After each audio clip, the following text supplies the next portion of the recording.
Isang magandang gabi po sa ating lahat.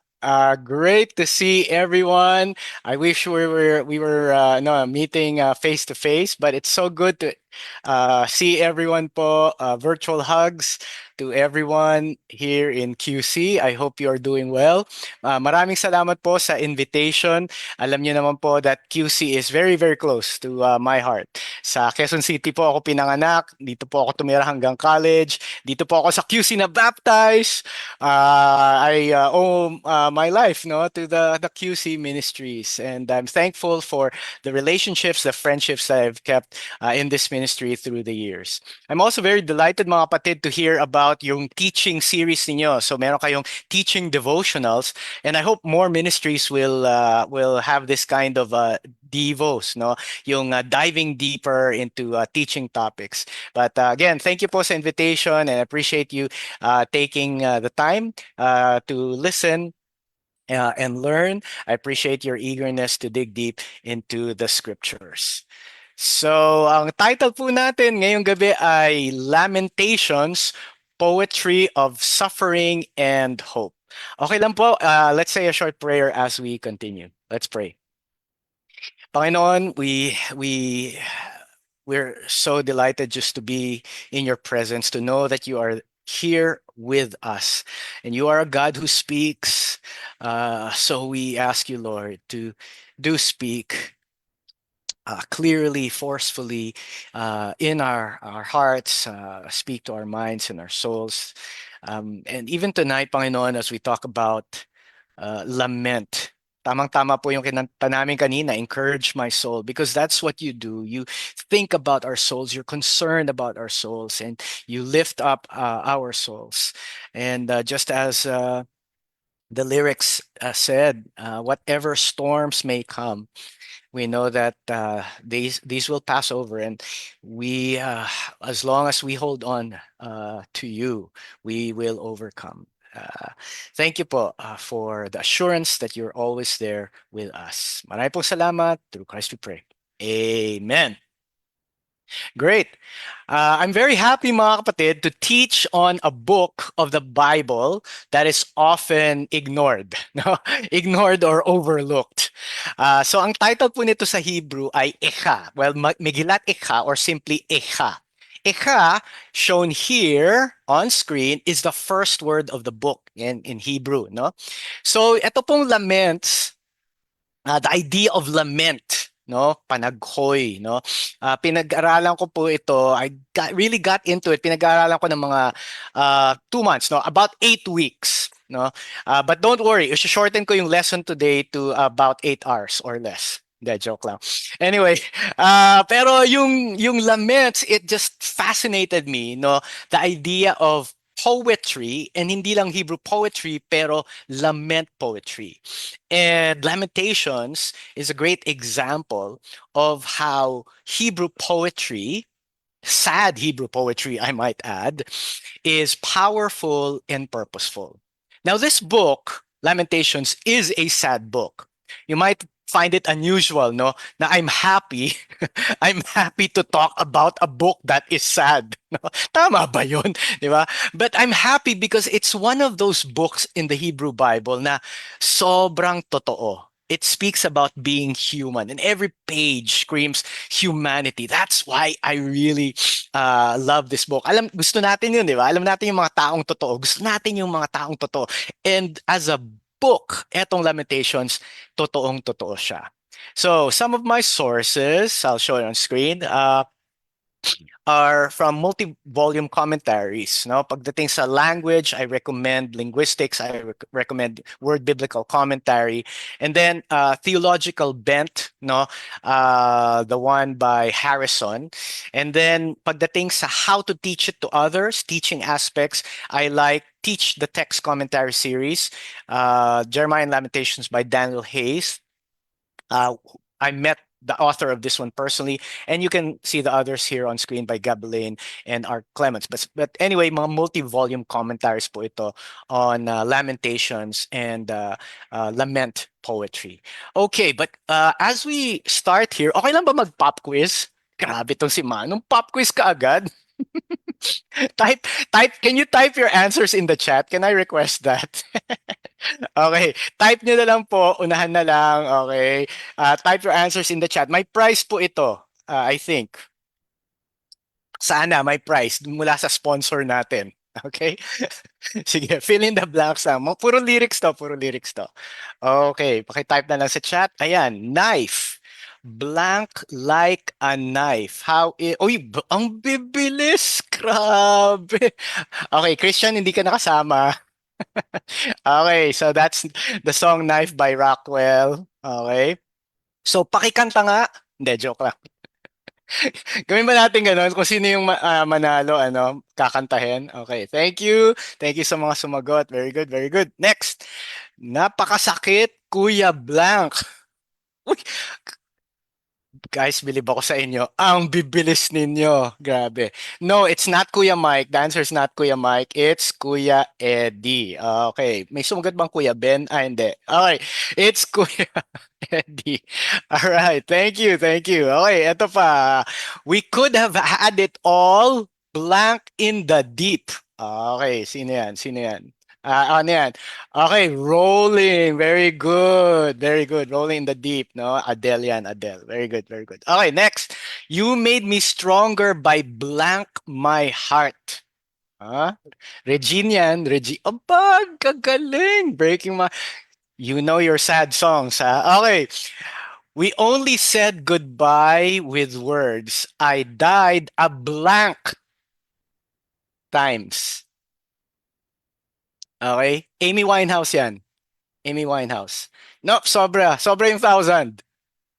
Sobra yung thousand. Hundred times. Okay, back to Black by Amy Winehouse. Winehouse. Okay. Nobody said it was easy. No one ever said it would be this. Okay, from Coldplay. Hard. Okay, great, great. Thank you, thank you. Okay, palakpakan po natin yung mga nanalo. Okay, get your prizes po from Mike. 2,000 pesos na GC for each correct question. Thank you, Mike, in advance. Okay, thank you, thank you. All right, all of these napansin siguro natin are sad lyrics. Tama? Sad lyrics, no?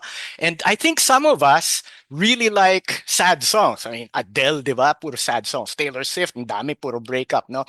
But there's something about um, poetry, lyrics, songs na negative, no? May sad, negative feelings. Because we all feel them, no? Nakaka-connect tayo. Because people suffer, no? As humans, we feel pain and hurt. Human life is expected to include all kinds of suffering, from broken pimples to broken homes to broken hearts. No? All kinds of suffering and loss. And that's how life is. It's a mixed bag, di ba? Halo-halo. So lamentations and sad poetry will always be relevant. Ang outline po natin ngayong gabi is pretty simple. We're going to talk about the history and then personality and then theology of Lamentations. On screen, if you're curious, by the way, on screen is a medieval manuscript of Lamentations from the 15th century. Because early on, no, yung Lamentations was translated, no, into different languages, no, and some of the early translations were, of course, in Aramaic and Arabic, no. So anyway, this is from the 15th century. So anyway, yan po ang outline natin. Unahin muna po natin ang history. So Lamentations, we know, is a book filled with sadness, pero may storya po ito. And the story is about a city that fell. So this is actually the funeral, no? Pagluluksa ito about a city. It's not just one book, pero it's a collection of poems. So yes, one book, pero multiple collections in a collection. And the once proud Jerusalem, that's the city that it's being mourned for. The once proud Jerusalem falls, no, in the 500s BC. It's reduced to rubble. So this is a dirge, D-I-R-G-E, no, where the author just exposes his pain, his hurt, all his emotions. We can read about the fall of Jerusalem in Jeremiah 52. meron 18-month siege, no? And then the city fell eventually to the Babylonian forces under kay Nebuchadnezzar. So people lost everything, kinik out sila from their homeland, and this is an artist's description of what happened. So yung mga nag-survive, no, grabe, no, starvation, slaughter, no, and then a journey of 1,000 miles or so into exile. So nawala lahat. Lupa nila, tirahan nila, lahat ng ari-arian nila, they land, their king, temple was looted. And in fact, outside the Bible, this sad, no, very sad incident is recorded, no? So merong mga small bits, no, artifacts, no, that record, no, the attacks, no, of the Babylonians, no. And this particular one records yung a little bit of yung nakalagay sa Jeremiah 34. Mike, please translate. The joke. So anyway, so paano natin makikita yung idea ng history nito? Okay? So yung fall of Jerusalem, sinabi nga natin 500, 586 BC. Yung book of Jeremiah looks forward to the fall of Jerusalem, and Lamentations looks back. No, that's one way to look to see this. No, so the two books that are important here, Lamentations and Jeremiah, Lamentations and Jeremiah, and this will help frame our thinking. So yung Lamentations is closely related to the events described in the book of Jeremiah. Kung gusto mo mas maintindihan yung Lamentations, basahin mo rin yung Jeremiah. In many ways, yung Jeremiah is a book of warning, no, looking forward to the event, pero yung Lamentations is not anymore about warning, pero it's about mourning, about grief, looking back. So that's how we perceive yung history nitong book na ito. Now let's talk about personality. The book is associated with Jeremiah, pero strictly speaking, the book is anonymous. The work does not name Jeremiah as its author. Pero traditionally nga, connected to kay Jeremiah, the two usually go together, and commentators through the years, no? Especially yung mga early Jewish, no, commentators, they associate the two. No? In fact, may mga ibang mga listing, very early listing na magkasama tong dalawa. Now, when you read Lamentations, it's easy to conclude na yung taong sumulat nito, nandun talaga. Alam mo yun, pag may narinig kang kanta, tapos, wow, feel niya yung lyrics, di ba? Lalo na kung sabihin singer-songwriter siya, na yung nilagay niya sa mga lyrics, talagang galing sa puso kasi nandun siya. Ganun ang flavor po ng Lamentations. You can say that it's written by an eyewitness. So the songwriter was there. We can say he saw the siege, he saw the fall of Jerusalem. And this is because the descriptions are so fresh and vivid. And scholars say this could not have been written by someone who wasn't there. So it bears all the marks of firsthand experience. So in all likelihood, sinulat ang Lamentations near the city or right after the city was ruined, no? So we have an idea na may close connection talaga, no? A visual connection, a visceral connection, an emotional connection with the fall. Okay, aside from that, yung Greek translation po, yung Greek translation ng Old Testament has this heading. And it came to pass after Israel was taken captive and Jerusalem laid waste that Jeremiah sat weeping. No? Jeremiah sat weeping and lamented with this lamentation. No? So early on, and we're talking about before the time of Christ, no? Sinulat ito as a heading. And then in Chronicles, my excerpt from Chronicles, Jeremiah composed laments for Josiah, and to this day, all the men and women singers commemorate Josiah in these laments. So these are two tidbits, no, na pwede nating makita that give clues, no, give clues for Jeremiah as the author, at least connects Jeremiah to its writing. We could say also, mga kapatid, we could say also that si Jeremiah po, yung kanyang hinagpis, no? Hindi lang to naranasan or hindi lang po niya ito naramdaman nung bumagsak na yung Jerusalem. We could say that he started lamenting long before, no, the Babylonian attack. Bakit? Kasi may ministry na siya before this. No? Tinutulungan niya yung mga tao, tinutulungan niya yung mga tao magbago. He was hoping that people would change. So he had begun to take up a lament long before this time. And you can read about Jeremiah 14, yung feelings ni Jeremiah. It's only natural na si Jeremiah nga, tinatawag na weeping prophet, he would continue to shed tears after bumagsak when his beloved city finally fell. Also, maraming mga similarities, no? Maraming mga similarities between Jeremiah and Lamentations. And so this is something you would keep in mind when you read these books. No? You can notice, no, parang binibigay ko ng homework sa inyo, no?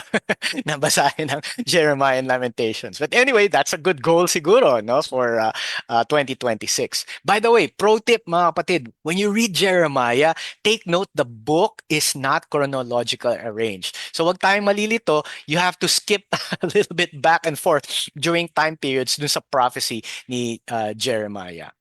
Anyway, those are just some things that connect Jeremiah with not just only the book of Jeremiah, but Lamentations.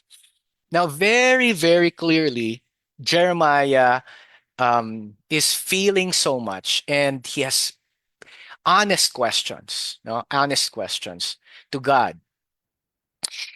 As someone who experienced the fall of the beloved city, you can't help, no? You can't help but ask, God, anong nangyari? No? So, very honest questions. How could things go so wrong? No, yan ang flavor ng parts of Jeremiah, and then in full gear, no, yung outburst of emotion lumalabas sa Lamentation. So nafe-feel mo na yan Jeremiah pa lang, tapos biglang sasabog na sa Lamentations. How can God allow this to happen? And where is God now? No? So many questions in Jeremiah's mind.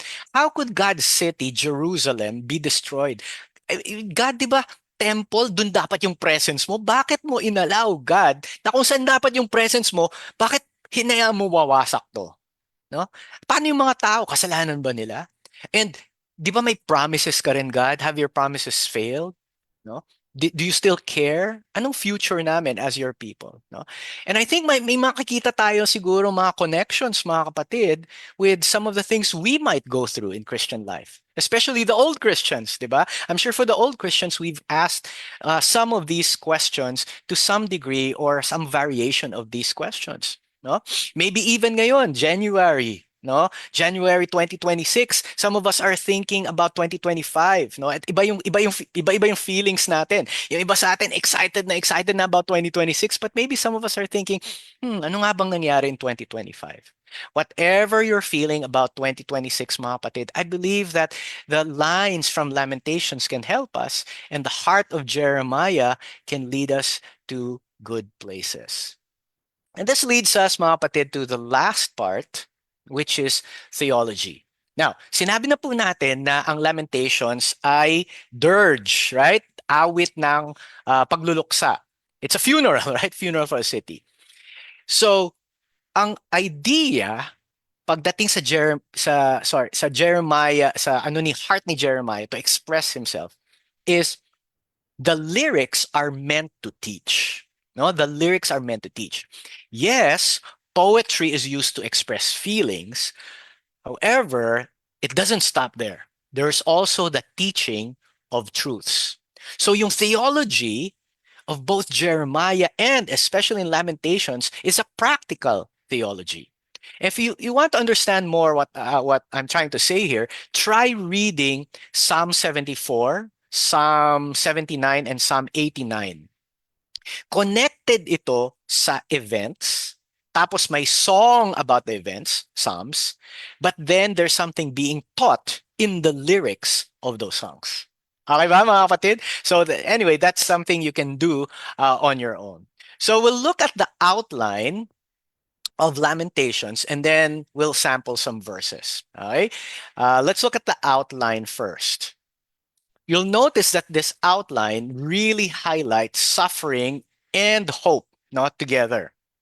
Although the first parts talk about suffering, you see that there's already some sense that this is not the end. Anyway, let's look at the poems within the poem. So the first part talks about the ruined city, or a ruined city. Next is a wrathful God, a mourning prophet, a ruined kingdom, and a desperate prayer. So inarrange ko lang ng ganyan para medyo parang sermon outline. You can go ahead and use this outline, no? So this is my outline, no? Other books, other commentaries will have different outlines. So this is my outline because you'll have different ways of describing the poems. But like I said, mga kapatid, there are 5 poems, no? 5 poems collected, and that's where put together, that's the book. No? The genre, of course, is poetry. Pero may particular form to. Tinatawag na Hebrews na kinna.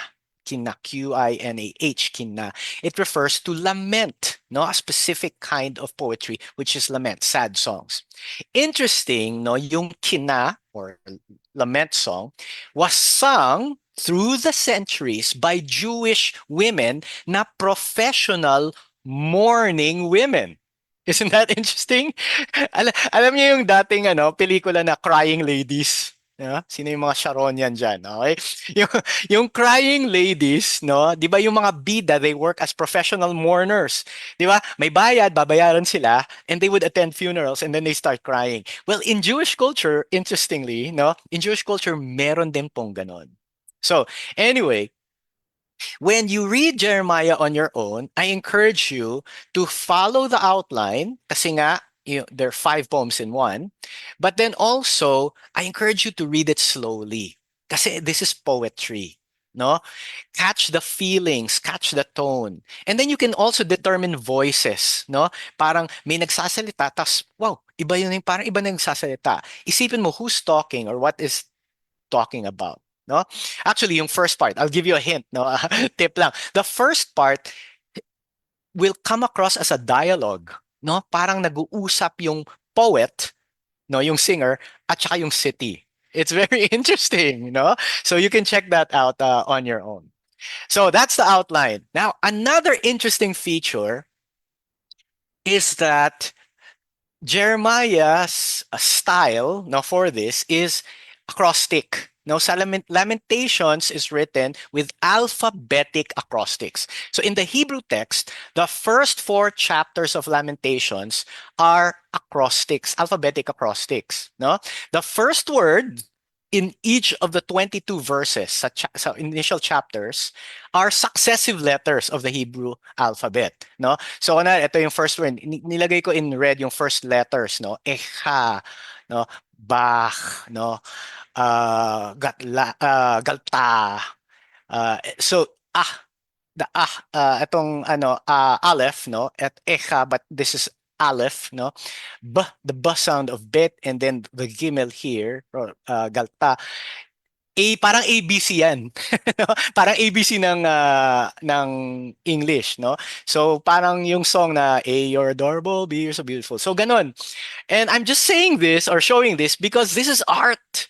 Ang galing, di ba mga kapatid? So the poets back then, the Hebrew poets were artisans. No? Sayang, this feature is not carried over into English or modern languages, but it's good for us to know. No? Bakit nga ba? Bakit merong ganto? Bakit niya ginawang acrostic? Well, some scholars say this is emphasizing a message, no? Parang may parallelism, no, na emphasize. Some say mas madaling tandaan, no? If a Hebrew singer knows the word ikha, no, and it starts with aleph, no, then matatandaan na yung b ng B sound ang susunod. So for memorization, no? Others would say na yung moving, no, through the alphabet symbolizes the completeness of grief, no? So going from A to Z, kumbaga, no? from Aleph to Tav, the first letter of the Hebrew alphabet. So anyway, we don't know, pero could be a combination of those reasons. Anyway, so much for that. Now we'll check out some verses. We won't read the whole book of Lamentations, but we'll check out some verses na parang sampler natin. As we think of these verses, I hope na mas-sense natin what the author is trying to convey. So let's read verse 1 of chapter 1. How deserted lies the city, one so full of people. How like a widow is she who once was great among the nations. She who was queen among the provinces has now become a slave. From the get-go, no? Heavy kaagad. No? We're talking gut level honesty. No? There is no attempt to hide the pain. No? Kumbaga, todo bigay, no? Sa pagluluksa ito. No sugarcoating. And note the imagery, no? The city is deserted, and then immediately the picture is of a widow, no? A grieving widow. And if you know someone, no, if you've ever grieved with a widow, mga kapatid, no, today as in centuries past, no, and especially, no, in the ancient Near East, widows didn't have much, and if you are a grieving widow, grabe, it is heartbreaking, no. I encourage you to read the rest of the first part of chapter 1. Ang ganda ng cinematography. We just don't have time to read the rest now. But here's an excerpt also from chapter 1, verse 9. Nakalagay, "Look, Lord, on my affliction, for the enemy has triumphed." As we know, sinalakay sila, di ba? The enemy has triumphed. Pero now, what is the poet doing? He's calling on the Lord. This is very interesting. Also, a feature of lament psalms in the book of Psalms, it's an invitation. No? So, pag naglalament tayo, we call on God to see us, to see our pain. So, the way the Hebrew poets acknowledge pain is to invite God to see our pain. Di ba ganun tayo sa mga best friends natin? Di ba? Hindi lang, ganito kasi kasama ang pakiramdam ko, di ba? Ganito kabigat yung nangyari, no? Ganito katindi kasi, bro. Ganun di ba? We invite people to see our pain.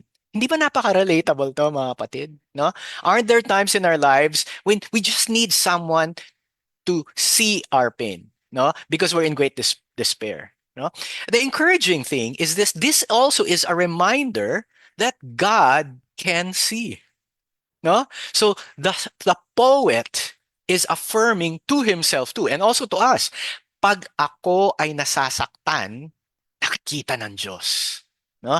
Pag ako ay nahihirapan, batid po ito sa langit. In verse 20, "See, Lord, how distressed I am. I am in torment within, and in my heart I am disturbed. For I have been most rebellious. Outside the sword bereaves, inside there's only death." No? So once again, it's calling Yahweh to see an acknowledgement of pain, pero also now he's sharing his emotions, no? Being disturbed, in torment. And then also starting to look at his own self, no? Yung weakness niya, problems niya. I think this is a good reminder for us, mga kapatid, na yung grief is an important human process. No?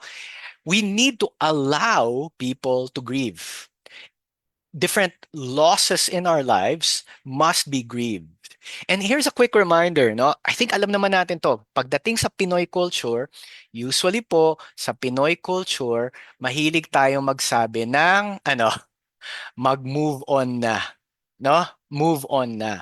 Now, we understand yung heart ng mga tao, pero sometimes ang nangyayari po, legit legit naman talaga that yung tao may pinagdadaanan, pero we try to minimize it, to gloss over it, no? We have a whole APLA class on grief, no, which in which we explain all of this, no? And of course, Wang is a certified, no, in helping people with grief. But anyway, we try to minimize things, no. We make light of it, gloss over it. Like for example, yung words na God needed another angel, pag may loss, no? Or God took that person for a reason. These are things na mga kapatid na na they don't help. No? Even yung they're in a better place. No matter how the person has lived their life, pag may nawala, it hurts, no? Or even yung eto mahilig sa Pinoy do, buti nga ito lang nangyari. 'Di ba? Kunwari, na-aksidente sila, tapos nasa ospital, 'di ba? Ganyan. Tapos ang sakit ng ano, uy, buti nga ito lang nangyari. You know what? Maybe sila, kung galing sa kanila, okay, pero kung galing sa iyo, it doesn't help. No? So, ingat po tayo because it's important for people who are hurting to be able to express things themselves. Ayos ba 'yon, mga kapatid? So, I think this is a great reminder for that. No? But going back dun sa idea of Yahweh seeing our pain, importante mga kapatid, a reminder for us that we need to be able to express things to God, not to God, directly, openly, honestly. Here's an excerpt from a book, Answering God by Eugene Peterson. It's an insightful comment. It's more about Psalms, but I believe the comment applies. Ang sabi ni Eugene Peterson, our habit is to talk about God, not to Him. We love discussing God. The Psalms resist these discussions. They're not provided to teach us about God, but to train us in responding to Him, to talk to God. So yung Psalms daw, they train us in a conversation of language from talking about God to talking to God. Make sense, mga kapatid? No? So, wag lang daw tayo mag-usap tungkol sa Diyos, pero kausapin natin ang Diyos. Lalo na kung may nararamdaman tayo. We need to imitate, no, the vulnerability, the honesty, no, in the biblical laments. Moving on, chapter 2, verse 5. The Lord is like an enemy. He has swallowed up Israel. He has swallowed up all her palaces and destroyed her strongholds. He has multiplied mourning and lamentation for daughter Judah. Now let's reflect on this. Dinescribe niya si God as an enemy. Wow, tindi ah. Is God really an enemy? Well, that's how the poet feels. Para daw siyang kaaway. And if you think about it, may reason din naman to punish, right? God is righteous and talaga namang idolatrous yung Israel. So dito sa chapter 2, no, or the second poem, the poet is reflecting inward too, no? Because he knows Israel has been idolatrous. So I think magandang tip rin to mga kapatid. Kung meron tayong nararamdaman na mabigat, no, mapait, 'di ba? Meron tayong nararamdaman, express natin kay God. But also while we expressing to God, kasama po doon yung honest reflection. And we can do both at the same time. Kasi nga, yung suffering po natin, when we suffer as Christians, as people, no, yung suffering po natin ay maraming dahilan. No, hindi lang po isang dahilan ng suffering natin.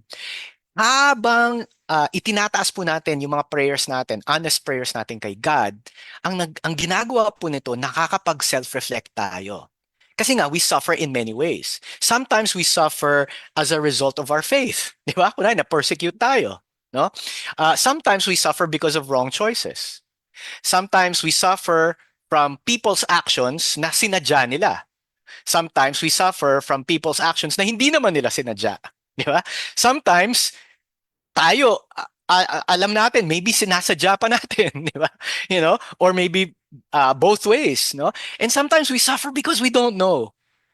Pag ganun mga kapatid, sana po wag lang tayong mag-express to get angry or vengeful or maghigante, no? But also while praying to reflect, no?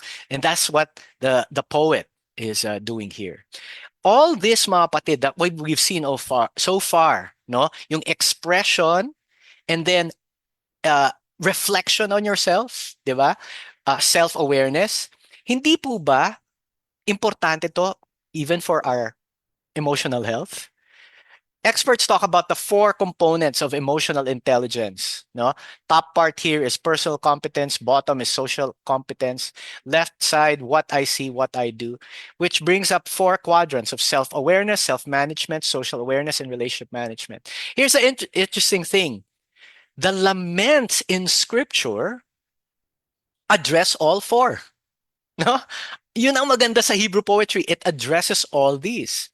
And even those, mga kapatid, even those who don't believe in the Bible agree na yung reflection, no, of yourself while you're expressing self-expression, may nadudulot yun na maganda, no, for self-improvement, emotional regulation. Sa atin as Christians, we know that honest prayers build faith. And pag ma-practice natin to, yung heart ng Psalms, yung heart ng Lamentations, pag napapractice natin to, pag meron tayong masamang nararamdaman, no, it really builds faith, no? Praying and lamenting as needed, no? It builds emotional health and it even builds resilience, no? Here's also what I've found out. When I help brothers go through the angry Psalms, yung tinatawag kong angry Psalms, no? Pati anger management, natutulungan sila. You know? So powerful talaga ang mga ang Psalms and Hebrew poetry. Now, here's a part that addresses the area of hope or points to hope. Sabi sa chapter 3 verse 21, "Yet I call this to mind, and therefore I have hope, because because of the Lord's great love, we are not consumed. For his compassions never fail. They are new every morning. Great is your faithfulness." No? Sa Tagalog Bible, ito ang ginugunita ko sa aking pag-iisip, kaya't may pag-asa ako, verse 21. No? Now, it's about hope in the midst of suffering. I love that.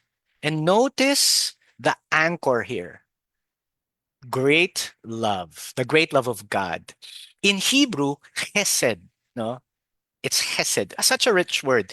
In fact, yung mga commentators nga, wala silang one single word. It's such a rich word. No, it means covenant love, full loyalty, loving kindness, compassion, mercy, sama-sama na. You know? So, yun, no, antindi, no, antindi, no, the great love of God. So, great love ang ginamit dito for chesed. I love that, no. So, yun ngayon yung kakapitan natin, which is why we have hope. And then I love the metaphor too. They are new every morning. You know, pagdating ng umaga, ang ganda, no? There's always hope in despair. Alam niyo, last year, no? Not necessarily about lament, no? Pero about sad emotions, mixture of emotions. Last year, maraming Christians na nag-express sa akin, different conversations. Yung kanilang emotions pagdating sa nangyayari sa gobyerno. Okay, yung mga flood control projects, corruption, you know. In fact, meron ako ni-reach out na pag-usapan namin to, no? Common talk, no? Yung disappointments, etc. Halo-halo, it's not just one emotion eh. My hurt, my anger, my mistrust. Some even expressed violence, no? Pero ito what I realized, whatever your political leanings, no? The only hope that we can have is in God. No? It's God's great love. No? Ano pa man ang tingin mo sa nangyayari sa bansa o sa mundo, buuin na natin yung mundo. Our hope should never be in any government program, any political program, any economic program, no, but in Jesus, right? And you know what? I'm reminded nung kausap ko yung nire-reach out ko about politics going on, what's going on around the world. I was reminded, this is why we share our faith. Di ba? This is why we share our faith. We help people to hope in the Lord. Kasi people are disappointed with the world, no? Anytime we hope in things of this world, we'll get disappointed. No? So our hope is only in the Lord, not in things of this world. Moving on, no? I say to myself, the Lord is my portion. Therefore, I will wait for him. The Lord is good to those who hope in him, to the one who seeks him. It is good to wait quietly for the salvation of the Lord. No? I love this. Yung Hebrew sense nito is it's not just waiting, pero to cause someone to expect. No? So in one word, English, wait. Pero it's cast in a form in Hebrew which has that sense, to cause someone to expect. And so yung waiting in the Hebrew mindset is not passive. Waiting is anticipation. So habang nasasaktan ka, 'di ba, or sinaktan ka, or nahihirapan ka, no, the waiting na sinasabi ng Hebrew poets is not a passive waiting, but it's anticipating, it's waiting on God. Kasi nga you've made Him your hope. No? And so as we learn to pray, like the prayer in Lamentations, this really gives us a voice to move through pain, to move through hurt, to even be constructive, no? Constructive in the end, no? Kasi we place our focus on God, no?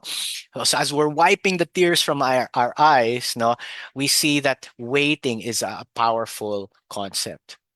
And finally, mga kapatid, no, I really believe that all books in the Old Testament, no, all books in the Old Testament point to Jesus.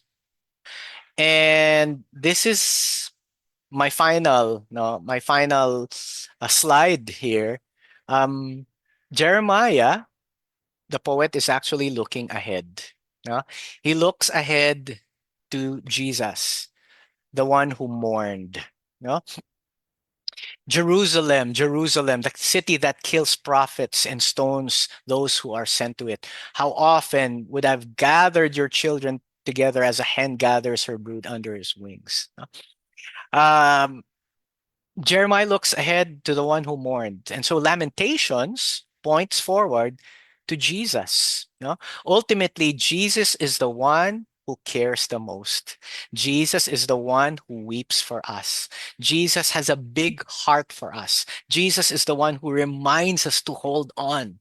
Jesus is the one who feels for us, and however hard things may be now or in the future, He wants us to keep going. He wants us to hold on and to have hope. Amen, mga kapatid. That's our lesson. I hope that this overview of Lamentations has given us the beauty of Hebrew poetry that we can apply in our lives, thinking of suffering and hope together portrayed, no, with God's great heart. Amen. Okay. I've Thank you. Amen, bro. so I've Thank you, prepared bro. some discussion starters, mga kapatid. So pinag-usapan po natin so may breakouts daw tayo, Mike, tama ba? Yes, meron. Yes, Okay, meron. okay, okay, great, Yes great, po, great. Manong. Sorry. So, some discussion starters. How honest are my prayers? So maybe you don't have to answer all questions, mga kapatid. Siguro kahit dalawa lang. Okay? Yan. So, how honest are my prayers? Also, since, di ba, pagdating sa chapter 3 especially ng Lamentations, meron na siyang parang surrender, no? But waiting for the morning, no? So, a good question also is, ano yung tendency ko pagdating sa control? No? So, do I tend to control the things na hindi ko makontrol? Di ba? Maybe pagdating sa mga tao, people in general, family, friends, or even situations or the environment. No? Also, since we talked about God as an anchor, in what ways has God been constant in my life? Another question, in what ways are God's compassions or mercies new every morning? Huh? And then a final question is, who are some examples of Christians who in suffering express hope? No? Meron tayong mga examples of Christians na maybe naka-inspire sa atin kasi may pinagdaanan sila or pinagdadaanan sila, pero they bring hope. No? So I hope all of these can lend to reflection and strengthening and even resilience on our part. No? If this is something that has connected you are mga kapatid, merong two videos that I'm putting on this in the chat, no. So I have an interview on healing using poetry, healing with the Psalms. And then there's another one interviewed by Kyle Spears on merging mental health with faith, no? Since we talked about emotional health earlier. Okay, so siguro picturean nyo na lang po yung mga discussion starters or screenshot.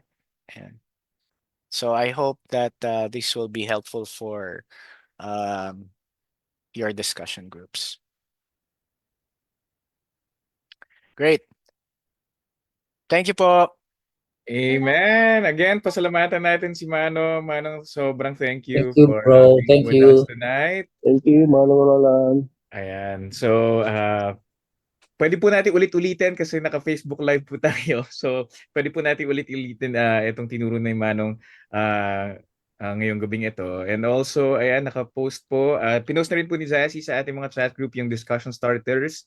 And again, Manong, thank you.